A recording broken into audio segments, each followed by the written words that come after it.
안녕하세요, 피규어 창고입니다. 피규어 수집하시는 분들 중에 그냥 재미로 한두 개 사시는 분, 그런 분 말고 장기간 동안 피규어를 수집하시는 분들이라면 아마도 이제 자기 스타일, 자기가 좋아하는 제조사가 한두 개 정도는 있으실 것 같아요. 저 같은 경우에는 맥스팩토리 좋아하긴 하거든요. 잘 만들고 못 만들고를 떠나서 제조사들마다 약간 스타일이 좀 달라요. 그 회사의 조형 스타일이나 취향이냐 아니냐 이런 게 좀 있으신 분들이 분명히 계실 거라고 저는 생각을 해요. 코토부키아라는 회사가 있어요. 많이들 아시죠? 그 코토부키아가 국내에서는 좋아하시는 분이 그렇게 많지는 않은 것 같아요. 보통 스케일 피규어 하면 국내에서는 뭐 굿스마일이나 원피스가 워낙 인기가 많으니까 요즘 이제 뜨고 있는 메가하우스라든지 전통적으로 알터가 이제 스케일 쪽에서는 워낙에 이제 네임밸류가 높잖아요. 이런 제조사들 많이 좋아하시는데 사실은 코토부키아가 굉장히 큰 회사예요. 오사카 가보시는 분들 아시겠지만 그 덴덴타운 가면 피규어 샵들 엄청 많잖아요. 정글이라든지 뭐 만다라케 샵들 되게 많잖아요. 제조사 샵이 있는 데가 잘 없어요. 심지어 근래 한 10년 동안 가장 잘 나가는 회사는 굿스마일이죠. 굿스마일도 샵이 따로 있진 않거든요. 그런데 오사카 덴덴타운 가면 코토부키아 샵이 있어요. 그 정도로 회사의 규모 자체가 되게 큰 회사예요. 코토부키아가 어떤 회사냐면 고전 피규어 수집하시는 분들은 아시겠지만 지금은 피규어들이 메이드 인 차이나가 거의 대부분이잖아요. 메이드 인 차이나 아니면은 동남아에서 만들기도 하고 한 20년 전 이때는 메이드 인 재팬이 많아요. 뭐 소프비를 비롯해가지고 피규어들이 일본에서 생산된 피규어들이 많습니다. 일본에서 만들었는데 그 피규어 퀄리티가 좋지가 않았어요. 그런데 한 2000년대 중반부터 해가지고 피규어 퀄리티가 싹 올라갑니다. 그게 이제 스케일 피규어들이 나오기 시작하면서 카이오도 있죠. 카이오도 국내에서는 카이오도 하면은 요만한 이제 트레이딩 피규어 시관이라고 그러죠. 그 이렇게 사탕이나 껌이랑 같이 들어있는 요런 거 만드는 회사로 많이 알고 있는데 카이오도는 엄청나게 큰 회사예요. 그 일본의 코미케 아시죠? 코미케 동인 마켓이잖아요. 2차 창작물을 만들어 가지고 파는 그 마켓인데 사실은 이게 저작권 문제가 걸리잖아요. 처음에는 되게 작은 규모였기 때문에 이제 사람들이 신경을 안 썼는데 나중에 이제 점점 이게 저작권 문제가 되면서 이거를 해결해 준 회사가 어디냐 하면은 바로 카이오도입니다. 이 기간 내에 판매되는 상품에 대해서 이 저작권 문제를 모두 해결을 해줘요. 그래서 지금에까지 코미케가 이어져 올 수 있는 서포터죠. 서포터. 그 정도로 카이오도가 회사 규모가 굉장히 큽니다. 카이오도 피규어 요만한 거 말고 큰 것들도 있어요. 퀄리티가 굉장히 좋습니다. 그래서 카이오도 그리고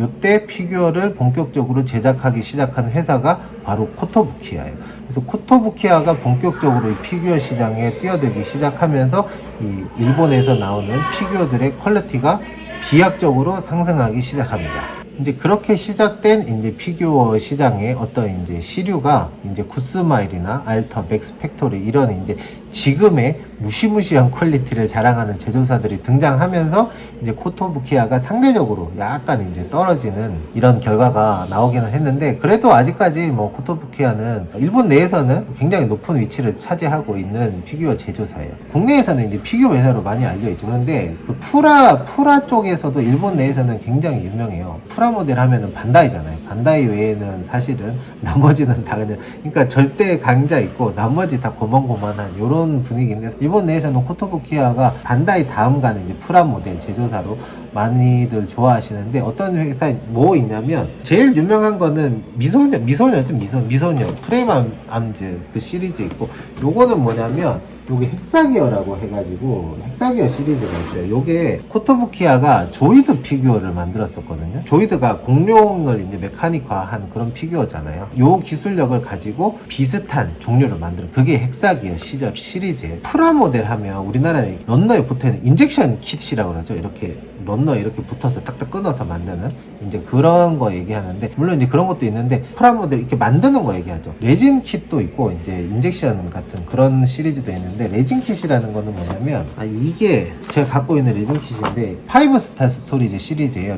여기 보시면 이렇게 런너에 붙어 있지가 않아요. 이렇게 애초에 다 커팅이 돼 있어요. 그래서 요거를 그냥 조립만 해가지고 이제 도색하는 요런 형식의 프라가 옛날에 많았거든요. 요런 형태 그리고 이제 반다이가 주도하고 있는 이제 인젝션 타입 요런 스타일의 두 가지 프라가 있는데 코토부키아가 이 인젝션 시장에 뛰어들어요. 그런데 이 퀄리티가 굉장히 좋았어요. 그래가지고 이제 프라 분야에서 반다이 다음 가는 그런 이제 프라모델 회사로 자리를 잡았는데 요즘 이제 프라모델 그 구스마일에서도 프라모델을 내죠. 모데로이드 시리즈 최근에 이제 많이 만들고 있는데 중국 회사들도 요즘 장난 아니죠. 이게 저 얼마 전에 이제 라이센스 관련해 가지고 영상 올린 적 있었는데 거기 이제 어느 분이 이제 댓글 달아주셨는데 중국 회사들이 기술력이 엄청나게 좋다 그런 얘기 하셨는데 중국 회사를 진짜 왜냐면 이 중국 회사 잘 만들 수밖에 없는 게 아까 말씀드렸듯이 피규어 시장도 마찬가지지만 프라모델도 중국에서 다 만들었었거든요. 중국의 OEM조가 좀 많이 만들었기 때문에 사실 기술력 자체는 이게 일본의 기술력이라면 일본의 기술력이지만 사실은 중국의 기술력이죠.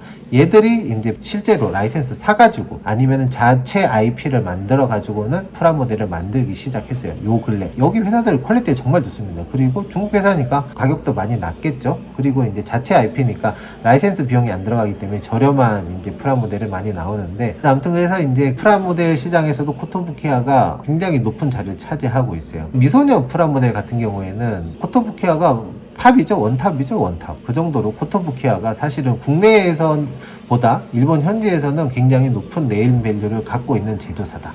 그래서 오늘 제가 코토부키아 피규어를 하나 갖고 왔습니다. 코토부키아 피규어의 특징이 뭐냐면 개인적으로 제가 생각했을 때 뭔가 어중간 피규어 퀄리티는 절대로 안 떨어지는데 그렇다고 해서 알터나 이런 회사들 급은 되느냐 그 정도는 아니에요. 스케일 피규어와 그 경품 피규어 중간쯤인데 약간 그래도 스케일 쪽에 가까워. 그래서 가격대도 대충 그래요. 한 10만원 선 이 정도 가격대가 형성이 돼 있거든요. 그 중에서도 코토부키아가 아까 말씀드렸듯이 피규어 퀄리티가 굉장히 좋기 때문에 그 중에 코토부키아 피규어 중에 굉장히 그 퀄리티가 높고 어떤 조형 자체도 훌륭한 그런 피규어들이 간간히 있어요. 그 중에 제가 오늘 하나를 갖고 왔습니다. 뭐냐면 최육이 아시나요? 최육이? 근데 요거는 그 리로드판이에요. 리부트 했잖아요. 리로드판인데 거기에 이제 3장 피규어예요. 제가 한 대학교, 고등학교 때인가? 한 그때쯤 나왔던 것 같아요. 그때는 저도 이제 만화 쪽은 끊었던 술 퍼마시고 당구 치고 노느라 그때는 이제 또 그때 막 게임 나왔잖아요. 그러느라 이제 좀 요쪽에서 좀 떠났던 그 시절이라 제가 사실 최욱이를 보지는 않았어요. 잠깐 본 적은 있는데 전체를 이렇게 본 적은 없는데 이 캐릭터는 알아요. 이 3장이 얘도 저거죠. 그 서유기를 바탕으로 해가지고 이름 3장이잖아요. 모티브로 해가지고 만든 만화인데 얘가 완전 무슨 날 건달 같은 애죠. 총 쏘잖아요. 총 쏘고 맨날 담배 피고 술 마시고 약간 그런 캐릭터잖아요. 좌상이에요. 좌상. 만화를 보진 않아가지고 만화에 대해서 자세히 말씀드릴 건 딱히 없는 것 같아요. 코토부키아가 제대로 피규어를 뽑아내면 어느 정도의 퀄리티가 나오는지 오늘 한번 제가 구경을 시켜드리도록 하겠습니다. 코토부키아 피규어 중에 얘도 굉장히 퀄리티가 좋은 편이고 개인적으로 진짜 잘 나왔다 싶었던 피규어가 뭐 있냐면 나츠메 우인장 그 피규어 있어요. 제가 그거 지금은 제가 팔아먹었는데 그거도 진짜 잘 나왔어요. 보통 스케일 피규어 같은 경우에는 요즘은 파츠가 되게 많거든요. 이 파츠가 많다는 거는 되게 이제 디테일이 좋다는 거잖아요. 이 파츠도 이렇게 꽂아가지고 되게 피규어 자체가 화려한데 코토부키아는 그렇지는 않아요.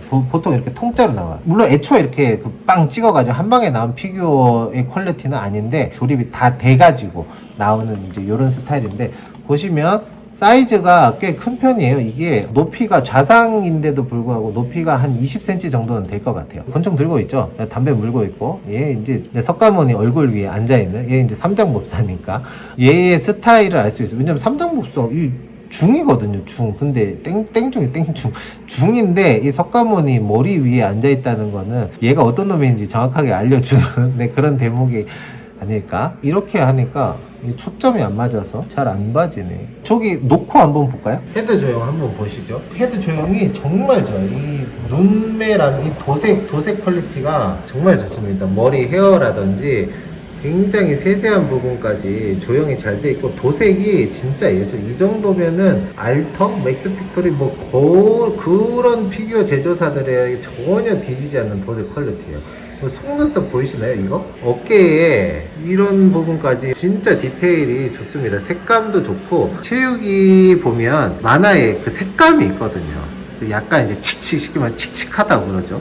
색감까지 정말 잘 살려가지고 진짜 잘 만들어진 피규어 중에 하나예요. 옷깃 쪽도 보시면 요 피 튀긴 거 요런 이제 세세한 부분까지 묘사가 정말 잘 돼 있어요. 제가 가끔 말씀드리는데 그 피규어 베이스에 진짜 신경을 쓰는 회사 중에 하나가 구스마일이거든요. 진격의 거인 같은 경우에는 막 거인 머리통 위에 있는 것도 있고 베이스가 피규어 단독으로 전시할 때는 베이스 퀄리티가 좀 중요하긴 하거든요. 그런데 포토부키아도 그 베이스에 신경을 많이 쓰는 제조사 중에 하나예요. 여기 보시면 이제 부러진 그 석가모니의 석상으로 만들어져 있는데 또 이런 거 세세한 부분까지 아주 퀄리티가 좋은 제품이라고 할 수 있습니다. 이 권총도 총알 들어간 이 부분이 이렇게 빠져가 지금 장전하는 모습인데 권총 퀄리티가 진짜 섬세하게 만들어져 있어요. 이런 거 이 안에 보면은 이 손잡이 부분 보이시죠? 보통 이런 거 나무로 만들어져 있잖아요. 이런 것까지 진짜 신경을 많이 썼다는 게 눈에 팍팍 보입니다.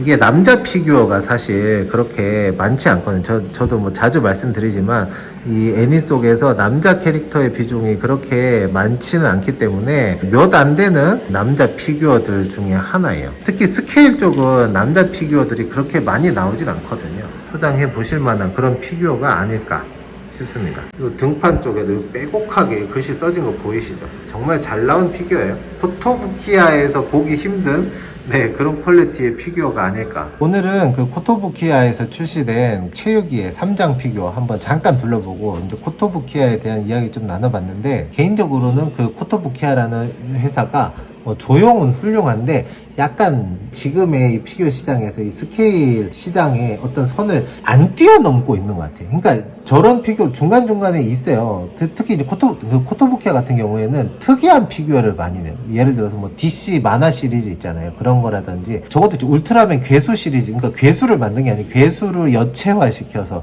그런 시리즈도 있고 좀 독특한 피규어를 시리즈를 많이 내놓는 그런 제조사인데, 개인적으로는 피규어 조형 능력은 충분하다고 봐요. 지금의 스케일 피규어 제조사들에 비해서 전혀 뒤지지 않는데 가격대 때문에 그런 수도 있을 것 같아요. 가격대를 어느 정도 좀 유지를 하려고. 지금은 스케일 피규어 진짜 비싸잖아요. 보통 나오면은 뭐 20만원, 30만원 이렇게 올라가는데 코토부키아는 그래도 아직 한 10만원대를 유지를 하고 있거든요. 근데 이제 퀄리티가 높으면 당연히 가격대가 올라갈 거잖아요. 근데 가격대를 좀 유지를 하려고 퀄리티도 약간 이제 억누르고 있는 게 아닌가. 왜냐면 저런 피규어 보면 저거는 나온 지 좀 된 피규어거든요. 그런데 지금 나온 피규어들에 비해서도 전혀 퀄리티가 떨어지지 않거든요. 라이센스 문제도 있을 것 같고, 그래서 뭐 메인 라이센스, 그러니까 제일 인기 있는 피규어들은 캐릭터들 있잖아요. 그런 거는 잘 안 나오기는 해요. 어쨌든 좀 가격대를 유지하려고 노력을 하는 게 아닌가. 왜냐면은 아까 말씀드렸듯이 이 피규어 시장이든지 프라 시장에서 차지하는 코토부키아의 회사의 규모라든지 위치가 굉장히 높거든요. 쉽게 말해서 총알이 부족해서 그러는 것 같진 않고, 어쩌면 이제 본인들의 포지션을 지키려고 하는 것 같긴 한데, 어쨌든 간간히 저렇게 무시무시한 퀄리티로 나오는 피규어들이 있어요. 괜찮은 제조사라고 저는 생각을 합니다. 오늘은 코토부키아에 대해서, 그리고 코토부키아에서 출시된 체육이의 3장 피규어를 한번 같이 간단하게 둘러봤습니다. 다음 시간에 또 다른 영상으로 찾아뵙도록 하겠습니다. 감사합니다.